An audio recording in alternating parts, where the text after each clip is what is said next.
Earnest money. Even for the seasoned buyer, sometimes there are questions about earnest money. It's typically 1% or higher of the sales price of the property, and then it's a check or money order to the title company where they hold it in a non-interest bearing account until closing, and then it's credited back to the buyer. If the buyer terminated the contract due to the option period or within the financing addendum, then that is credited back to the buyer at that time.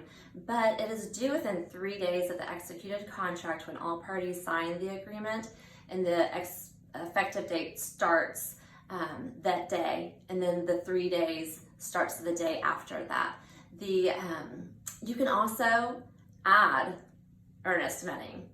So there is a space, you can add a second amount of earnest money, a second installment, and this is valuable if you're ever in a backup contract position, which is becoming more popular right now with multiple offers. So if you don't get that first contract and you're in a backup position, maybe you don't want to have a 1% of the sales price at the very beginning just held with the title company, because you don't even know if you're going to get to that primary position. So you could always put in a very small number, like $100 to the title company, and then at a later date, maybe the date that your contract goes to primary position, you could put in the 1% of the sales price. So that's an interesting factor for the multiple offer situation.